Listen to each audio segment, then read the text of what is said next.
Nagsimula ang kwento sa isang planta ng pagproseso ng manok sa Illinois. Sa loob ng isa sa mga manok, na nakatakdang maging mga nuggets, ay tumama ang isang misteryosong virus. At ang mas malala pa, ang batch ng mga nuggets na iyon ay direktang inihatid sa lokal na kantina ng elementarya. Nang tanghali na yun, isang malas na batang babae na nagngangalang Shelly ang nagkataong kumain ng isa sa mga espesyal na pagkain para sa virus. Samantala, ang ating pangunahing tauhan na si Clint ay pumasok. Siya ay isang bigong novelista mula sa New York, isang lalaking nangangarap na maging isang manunulat. Ngunit maging ang kanyang ina ay napupuot sa kanyang mga kwento. Nang wala ng ibang magawa, bumalik siya sa kanyang bayan na Fort Chicken, at nagpas siyang kumuha ng kapalit na trabaho sa pagtuturo sa kanyang dating elementarya, para lamang mabuhay. Pagdating niya sa gate ng paaralan, lumapit ang security guard na si Rick na sinusubukang bumili ng droga mula sa kanya. Mukhang nalilito si Clint, at sinabing, "Dude, isa akong guro, hindi isang dealer." Matapos tuluyang iling si Rick, natuklasan niya na ang kanyang sasakyan ay hinaranggan ng tinimbang na guro sa PE. Ang mas malala pa, may sumulat ng isang sumpa sa kanyang bintana. Pumasok siya sa opisina at nakilala ang vice-principal na si Sims, isang makalumang lalaki na naniniwalang dapat bumalik ang mga bata sa pre-digital age. Kinumpiska ni Sims ang telepono ni Clint, buong pagmamalaking idineklara na ito ay isang no-phone campus, kung saan parehong dapat maranasan ng mga guro at estudyante ang isang tunay na pagkabata. Nang subukang ibigay ni Sims sa kanya ang isang mapa ng paaralan, ikinumpas ito ni Clint habang nakangiti at sinabing, "Dati akong nag-aaral dito." Sa Teacher's Lounge, nakilala ni Clint ang isang grupo ng mga kakaibang guro. Bawat isa ay mas kakaiba kaysa sa huli. Ang gurong si Rebecca ay may suot na panic alarm button, na automatikong tatawag ng pulis kung may humawak sa kanya. Habang ang sex head teacher na si Doug ay napaka-awkward sa mga sosyal na lugar. Mayroon ding isang guro na nagngangalang Tracy, na malinaw na hindi pa nakakahanap ng lakas ng loob na lumabas. Sinuyod ni Clint ang silid, walang nakitang interesante, at dumiretso upang kausapin ang matagal na niyang gustong-gusto, si Lucy. Nagpalitan sila ng ilang mainit na salita, at nang magsimulang maging romantiko ang hangin, muling lumitaw ang bigat. Nagsimulang mag-usap silang tatlo tungkol sa nobela ni Clint, isang kwento tungkol sa isang lalaking bumili ng bangkang may multo. Agad siyang binuhusan ni Wade ng malamig na tubig. "Bro, may sumulat na niyan." Pagkaalis ni Wade, hinatid ni Lucy si Clint papunta sa kanyang silid-aralan. Habang nasa klase, isang batang lalaki na nagngangalang Patriot, at ang kanyang kaibigan na si Dink, ay nagsimulang kutsain si Shelly, na ang mukha ay napuno ng kakaibang paltos. Sinubukan ni Clint ang lahat para maging masaya ang klase.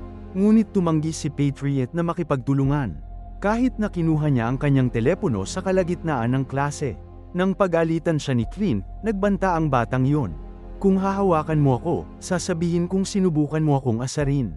Nagalit si Clint, ngunit pinilit niya ang sarili na pigilan ito. Tutal, napagtanto niya na si Patriot ay ang parehong batang na sumulat ng sumpa sa kanyang sasakyan ng umagang yon. Nagpa siya na huwag pansinin ang maliliit na demonyong ito. Hiniling ni Clint sa mga estudyante na tulungan siyang basahin ang draft ng kanyang nobela. Doon itinaas ng tahimik na batang si Calvin ang kanyang kamay, handang magbasa. Ngunit bumalik muli si Patriot sa pang-aapi kay Shelly. Inabot niya ang kanyang kamay upang hilahin ang mga pigtail ni Shelly, ngunit nang hilahin niya ito, kahit papaano ay napunit niya ang isang bahagi ng anit nito kasama nito. Agad na sumugod si Shelly, tumalon kay Patriot, at kinagat ito sa mukha. Sumugod si Clint upang pigilan ang away. Tumakbo palabas ng silid-aralan si Shelly. Dali-daling kinaladkad ni Clint ang dumudugong Patriot papunta sa opisina ng NARS. Samantala, sa wakas ay nakuha na ng security guard na si Rick ang kanyang mga magic mushroom.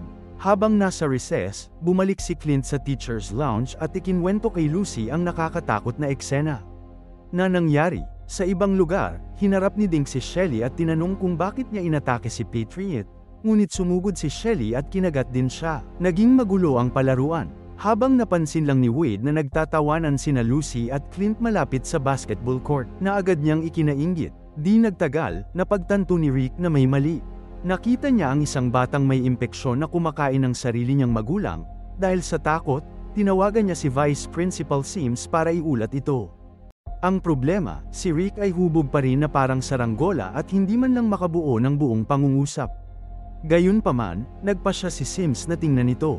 Ngunit paglabas niya, isang grupo ng mga batang may impeksyon ang sumugod sa kanya at nilapa siya. Kasabay nito, ang nahawaang si Patriot ay lalong naging mabangis. Pumasok sa opisina ng punong guro.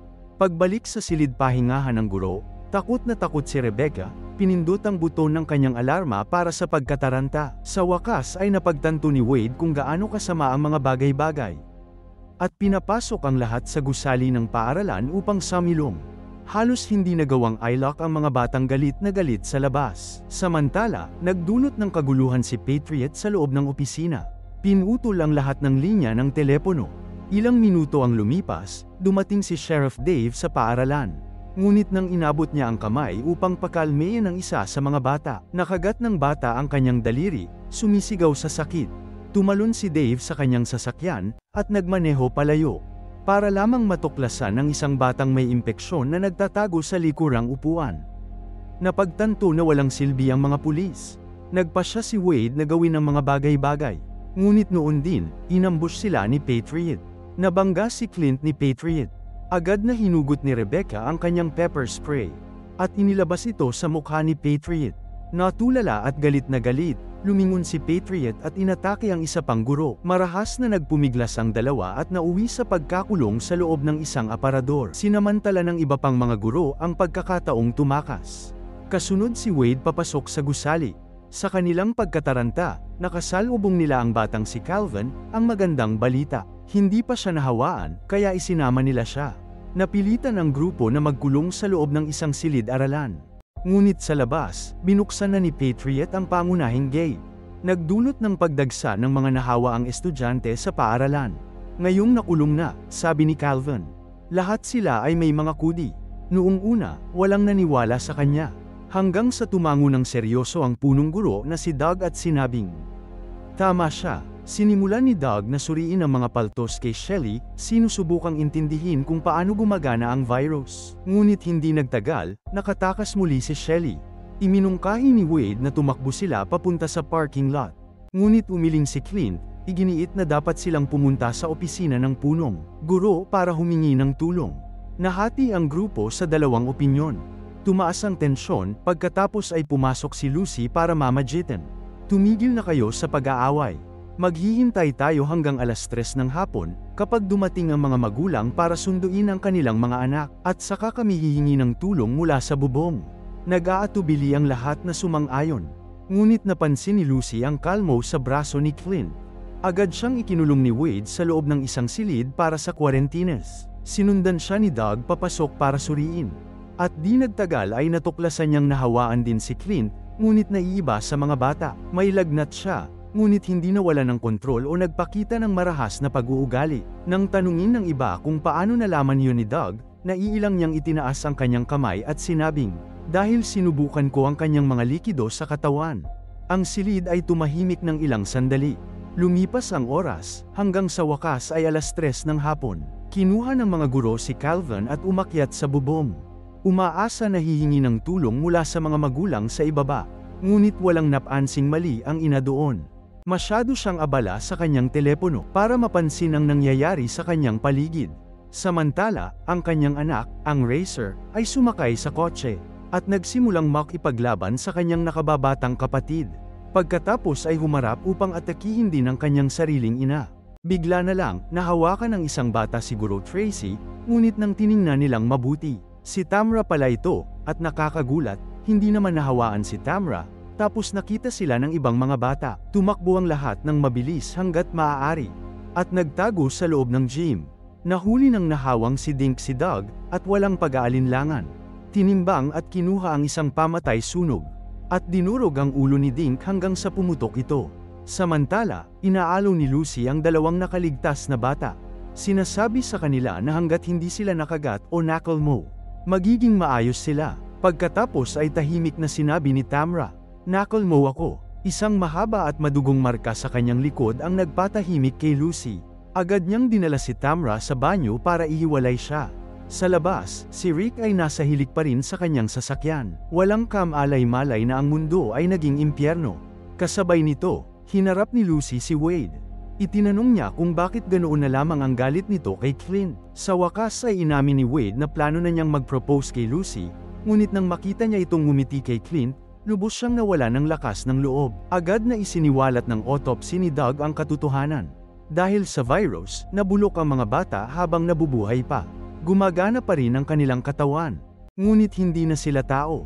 Kumunat ang noo ni Lucy at nagtanong. Ngunit parehong may galaw sina Clint at Tamra. Bakit hindi pa sila nagbabago? Nakaisip si Doug ng isang nakakagulat na teorya. Ang virus ay nakahawa lamang sa mga batang hindi pa nagbibinata. Nang sandaling yun, biglang namatay ang ilaw at nagdilim ang buong gusali. Lumabas na pinatay ni Patriot ang kuryente. Nagpanik ang lahat at tiningnan si Calvin na mahimbing na natutulog. Dahil ito ay may diabetes at kailangan agad ng asukal. Habang naghahanap sila ng candy, isang nakakakilabot na tunog ng pagkamot ang narinig mula sa dingding. Dahan-daang umikot ang doorknob at pinigilan ng lahat ang kanilang paghinga. Sa mahinang liwanag, bumulong si Lucy kay Wade, "Hindi kita pwedeng pakasalan." Biglang bumukas ang pinto, sumigaw ang lahat, ngunit ang janitor lang, si Mr. Hitachi.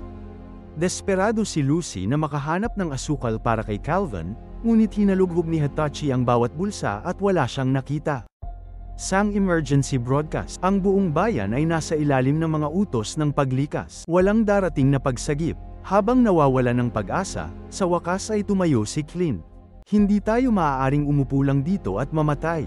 Nakaisip siya ng isang matapang na plano.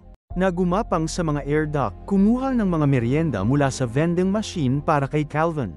At pagkatapos ay pumunta sa lounge para kunin ang mga susi ng truck ni Wade. Dahil siya ang pinakamaliit, siya mismo ang nagboluntaryong umalis. Bago umalis, ibinigay niya ang kanyang backpack kay Tracy. At binigyan siya ni Tamer ng kudi shot para sa swerte. Gumapang si Clint papasok sa dock. Habang ang mga guro ay nag-uusap gamit ang walkie-talkie. Ngunit sa halip na palakasin ang loob niya, patuloy na nakikipagtalo si Wade sa kanya sa buong biyahe. Sa wakas ay nawalan ng pasensya si Lucy, sumigaw, "Tumahimik kayong dalawa," at umakyat sa dock para sundan si Clint. Sa wakas ay nakarating sila sa teacher's lounge. Desperado si Clint na kumuha ng mga merienda mula sa vending machine. Ngunit patuloy na natatakpan ng pera. Nakakabaliw sa kanya, nakuha ni Lucy ang mga susi ng truck ni Wade. Pagkatapos, isang batang zombie na nakasakay sa bisikleta ang biglang pumasok sa silid. Nagtago si Clint sa likod ng vending machine, ngunit saka lamang tumunog ang makina at nagsimulang gumana. Nakuha ng ingay ang atensyon ng zombie. Sumigaw ito at sumugod sa kanya. Agad siyang sumugod papunta sa kanila. Hindi gumapang pabalik si Clint sa tubo, hanggat hindi siya nakakakuha ng merienda. Pagkatapos ay nagsimula silang umakyat pabalik ni Lucy, ngunit nasa likuran nila si Patriot. Itinapon ni Clint ang merienda patungo sa pinagtataguan ng grupo, at gumapang sa ibang daan para ilihis ang atensyon ng mga bata. Ikinulong nila ang kanilang mga sarili sa loob ng isa pang silid. Tinatakan ang bentilasyon sa likuran nila, at pansamantalang ikinulong ang mga batang zombie sa mga tubo. Mabilis na binalaan ni Clint ang lahat sa pamamagitan ng radyo. Samantala, sina Clint at Lucy ay magkasama lamang. Sa madilim na liwanag, sa wakas ay nagsalita na sila sa isa't isa. Inamin ni Clint na ang tunay na dahilan ng kanyang pagbabalik sa Illinois ay para lamang makitang muli si Lucy. Inamin din niya na hindi siya isang novelista. Isa lamang siyang guro sa unang baitang sa New York. Naging malumanay at romantiko ang kanilang pakiramdam. Sa wakas ay naghalikan sila, pagkatapos ay medyo naghiwalay. Doon biglang nagkaroon ng ideya si Clint, isang posibleng lunas para sa virus. Sa ibang lugar, pinag-usapan ng ibang mga guro ang kanilang mga pangarap. Di nagtagal, tinawagan ni Lucy ang iba sa radyo, at sinagot. Sa wakas ay humingi siya ng tawad. Inamin na nagseselos siya kay Clint, ang manunulat mula sa New York, habang isa lamang siyang guro sa PA. Taos-pusong tumugon si Clint, inaamin ang kanyang mga pagkabigo, at hinahangad ang pinakamabuti para kina Wade at Lucy. Pagkatapos ay isiniwalat niya ang kanyang bagong plano, na lasunin ang mga batang nahawaan sa pamamagitan ng pagpapakain sa kanila ng candy na may gamot. Nagsimula ang operasyon. Nanguna si Wade, nag-iipon ng mga pansamantalang armas. Sa wakas ay naglakas loob ang mga guro na lumaban. Ngunit hindi na malaya ni Clint na ang signal ng kanilang radyo ay nasagap ng radyo ng truck ni Rick, at ng Patriots din. Sa wakas, nagsama-sama muli ang lahat sa pasilyo, handang sumugod sa truck ni Wade. Noong una, maayos ang lahat. Ngunit di nagtagal ay dumagsa ang mga batang zombie na parang alon. Kumuha si Wade ng baseball launcher. Walang tigil na nagpapaputok habang tinatakpan ang kanilang pagtakas. Pagdating nila sa labasan, naiwan ang janitor na si Hatachi, isinakripisyo ang kanyang sarili upang pigilan ang grupo. Nakarating ang iba sa truck, ngunit nanatili si Wade upang protektahan sila.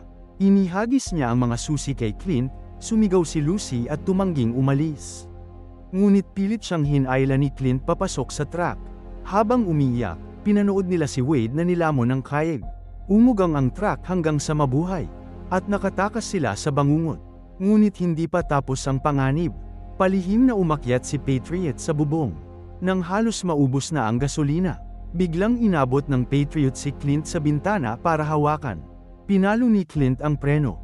Pagkatapos ay binaligtad ito ng paatras. Dahil sa malakas na kalabog ng Patriot sa isang puno, sa wakas ay natapos na ang banta. Nagmaneho sila papunta sa kalapit na bayan ng Danville, para lamang matuklasan na ito ay ganap na walang tao. Walang laman ang tangke. Wala silang ibang magawa kundi magpatuloy sa paglalakad.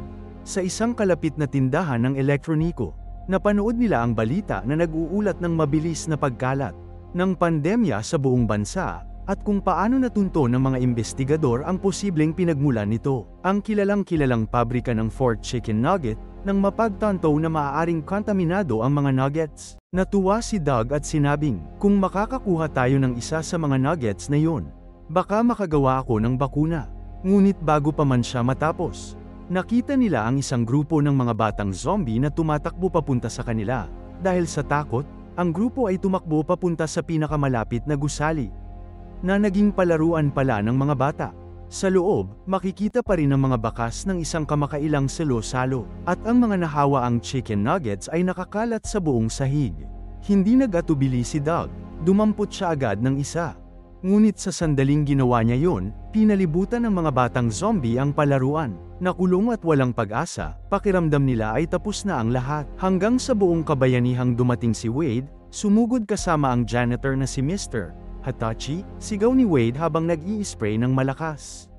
Sumakay kayo sa van. Pipigilan ko sila. Tumakbo palabas ng palaruan ang grupo. Nagawa nilang ikulong ang mga baliw na bata sa loob. Sa wakas ay narating nila ang van. At ang driver ay si Rick pala. Napansin ni Clint ang spray gun ni Wade, at binalaan siya. Hindi sila mapipigilan ng tubig. Ngunit ngumisi si Wade. Hindi ito tubig. Ito ay gasolina. Nang ligtas na makalabas ang lahat, sinindihan niya ang isang posporo. At boom! Nasunog ang buong palaruan.